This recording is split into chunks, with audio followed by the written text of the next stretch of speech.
are you doing? Welcome to another episode of Valet Stories.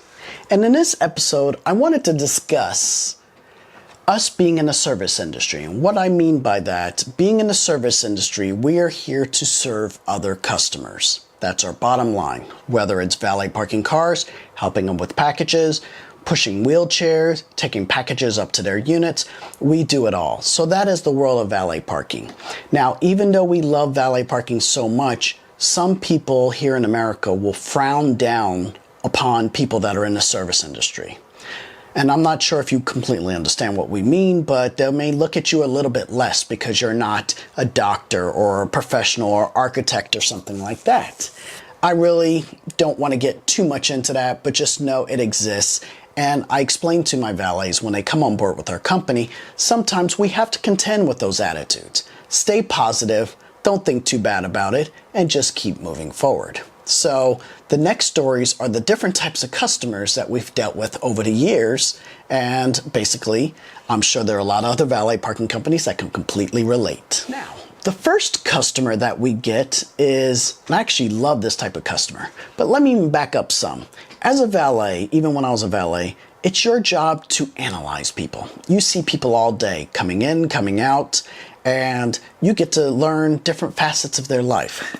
What we do, we sit there and look at valets or look at customers that are coming in and trying to figure out their situation. It says husband, wife, boyfriend, girlfriend, first dates, angry customer, whatever it is, we're dealing with all of it.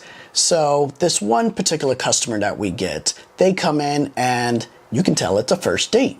Well, Alex, how do you know it's a first date? It's a little key signs. This guy, he was younger. You can tell there's a little awkwardness between them. He had a little rose for her, and it was all little things. So I'm like, this is kind of the opportunity that we can really make him shine. So what we do, we say, he asked for a valet parking ticket. I said, sir, you don't need a ticket. We'll keep you right up front. And he just felt kind of like, man, I'm special now. And he goes inside, and I think he was only driving an older Toyota pickup truck. When he came out, I saw him coming through the window. I had the car waiting, had the doors open, the air going, and he felt like $1,000,000.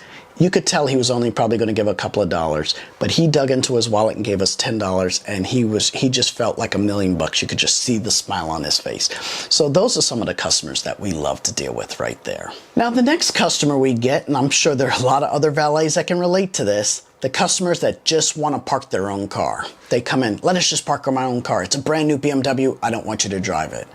And I have a certain philosophy. A lot of times I'll fight with, I don't want to say I'll fight with customers.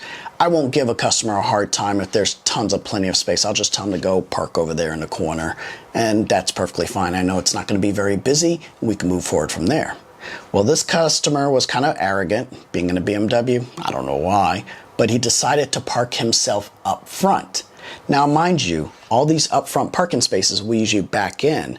And when you back in, you have a little bit more clearance over your rear bumper. But this guy in his new BMW parked in nose first. And you want to guess what happens? That's right. He clipped that front bumper on top of the little parking block. And when he tried to pull it back, it ripped the front off. Brand new, 50 miles. Do I want to say good for him? No, not really. But at that point, just let us park your car. So he was a little difficult with it. He was a little upset with it, but that wasn't our fault. In fact, I told him to go park in the corner, but he insisted on parking up front. I hate to say it, but that's kind of what you get. Now, this next one, I can admit I was wrong. I was mean. I could have prevented it, but I didn't. This is the customer that comes in and he's like, don't you know who I am? I'm so-and-so. And honestly, that kind of pisses me off. So when he came in, he said, and I guess I can say it now because it's been years, Ted Turner's son. And Ted Turner's the one that owns CNN and all these different channels. He used to own the Turner Stadium where the Braves used to play. And he would come in and he was very arrogant and he wanted to park up front. I later learned that he was friends with the manager of this bar and he basically just wanted to be kept. And it was an older Mercedes. It was an old, probably 1989 500 or 560 SL. And he wanted to be parked up front. So it was at a point where he parked himself, the top was down and everything is like that. I tend to ignore him after a couple of weeks. So he was just on his own. Well, one night, guess what? It started raining and his top was down. Did I say anything about it? Nope. I let the car get rained on. It didn't rain too long, but when he came out, probably an hour later, he's like, why didn't you tell me that it was raining? I said, you told me not to touch your car, so I didn't touch his car. In any other situation, I probably would have. But if he didn't treat us like ass most of the time, we probably would have searched him out and said, hey, you know what? It's starting to rain. So when he came out, he was pissed. He was like, why didn't you tell me it was raining? You told us not to bother your car. So that's what it came down to. So would you have done the same? Probably, probably not. I really didn't care, but I didn't really see him that much after that. But he really gave us an attitude, and you kind of get what you pay for when you treat people like that. Now, this actually happened not too long ago. We had a big event. I was actually working again, and a customer came in a Lamborghini Murcielago. So I'm excited, and I just said, you know what, I'll take this car, because some of the other valets do get intimidated when I see a big car come in like that. So I told the customer, hey, how are you doing? Welcome. And he's like, you can't park this car. This is an extremely rare car. I said, what do you mean it's extremely rare? He's like, yeah, this is one of 26. I said, this is not a stick shift Murcielago. This is only a standard, actually pre-LP. Not that it's any less, but I think they made over 3,000 of these cars. And he looked at me like, how do you know those numbers? So what I try to explain, do not try to trick valets. A lot of valets are car guys. They have a lot of information, and sometimes, most of the time, they know more information about that particular car than the actual customer. So when they come in and they try to belittle or downgrade the valet, it's not going to be good. But this guy was very insistent. He wanted to park himself. I wasn't going to argue. I don't think he knew who I was, but I just let him park himself, and we didn't have any issues after that. When he came out of the event later on, then he did find out who I was, and he treated me a whole lot different. But again, this is the thing I tell you, where people will sometimes treat you differently if they think you're in the service industry. I don't like to throw that out there to anybody. I don't say anything. I just do my job with a smile and try to be a good example for my other employees, so they also see that too. But you have to be very careful, because some people will come in with these extreme cars and they will demand to be in a certain parking space.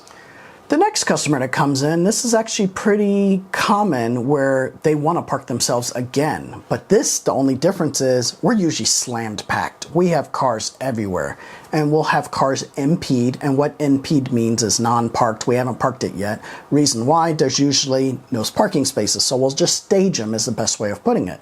So the cars will be staged, and the customer will come in and say, hey, I want to park myself.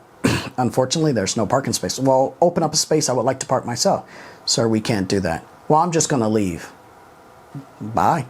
We don't care. It's kind of mean to say, but valets really don't care if you threaten them with, we're going to leave the restaurant. As you can tell, there's people waiting for over 2 hours to get in this restaurant. I don't think one reservation is going to make a difference. So this guy, when he didn't get the reaction he wanted from us, he actually called inside of the restaurant and said the valets were being rude to him, and didn't care if he left the restaurant or not. So when he came outside, we explained it. The restaurant didn't care. They had to get back inside, and they have food to din with. So those are the type of customers we really don't like. These guys are like, we expect or demand you guys move a car so I can put my car. And I don't even remember. It might have been a 5 Series BMW or something, but they wanted to park themselves, and we just said, no, not at that point. The restaurant was pretty good. They generally stand behind us, and I think that was one of the cases where they actually did. Now, next is a customer that comes in, and they always, what we try to do, we try to put the fancy cars up front. So it's just nice. It looks good. The restaurant likes it also. So the customers will come out and be like, oh, that's my red Mercedes, or that's my McLaren, or something like that. And I think on this one day, we were training a new valet. So 2 of the senior valets were actually pulling up cars. They had the trainee there. They said, if anybody comes out, just get their tickets, pull the keys. We'll be back up in a minute. So this customer came out and they said, oh, that's my McLaren right there, sarcastically, but the valet didn't pick up on that, or the trainee didn't pick up on that. So he's actually looking for the keys for the McLaren, and realizes it's in the VIP area. He pulls a VIP key, and he's about to give it to the customer when the regular valet comes around the corner, snatches it from him. It's like, that's not the customer. And the customer was joking. They were like, oh, we just wanted to see if you would do it or not. Now, the next customer we have is pretty general. We have this happen quite a bit, and a lot of newer valets don't understand, because this is from a movie from 1986, which is older than a lot of the valets that are working. That movie is called Ferris Bueller's Day Off, and it was a very unique scene, and it's kind of like the epitome of a valet parking movie, because they came in there, one of the characters' dad's super rare 1960 something Ferrari 250 GTB California, and they let the valet park it. And they gave the valet $5 and they said, please be very careful with my car. The valet said, of course, and then what do you think they did? They were gone. They went joyriding for over 100 miles. I don't know where they went, how fast they went, but when they came back, it's actually a really funny movie. So if you've never seen Ferris Bueller's Day Off, you can find it on YouTube or you can find it anywhere. It's a great movie. It's a fun movie, and it was actually one of my favorites growing up. The customers will always come in and give me $5 and say, hey, please don't Ferris Bueller my car. The next customer that comes in is a customer that's always like, hey, keep me up front, I'm a doctor. Or keep me up front, I'm a lawyer. But this is the best one. The customer came in and said, keep me up front, my wife is at home pregnant. And we're at a bar. Why are you at a bar? Did you just say your wife is pregnant?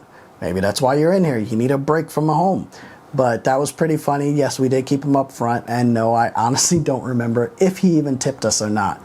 But that's one of the funny characters that come in. Now, the final customer that comes in, and I'm sure every single valet parker who's ever valeted, who is currently valeting, can understand. The customer comes in, gives you a $20 bill, says, can you make change? And do you want to guess how much they ask for back? That's right, $19. $19. They want to tip us $1 and we have to make change. So some of the valets will get upset and find 19 ones and crushed and crumbled and everything and give it back to them. Usually you shouldn't be. You should be happy and all that. But if they are giving you $20 and they're asking for 19 back, that's pretty wild. So that's some of the crazier customers that we see come into the restaurants. And trust me, there's a lot more, all different types. For the valets that are out there listening, tell me, what kind of customers have you had come in? And if you like the stories, definitely like, subscribe, and hit that notification bell so you know when our next stories come out. Thank you, and have a good night.